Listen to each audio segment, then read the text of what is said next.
দেখা দাও রাসূলুল্লাহ তুমি কাঁদে আশিক তোমার আছো শুয়ে মদিনায় তুমি ডেকে নাও রওজা তোমার রাসূলুল্লাহ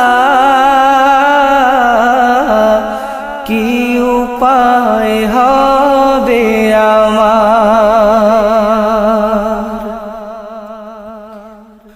ওই মদিনার পথের ধুলি মাখতাম আমি পেলে সুরমা বলি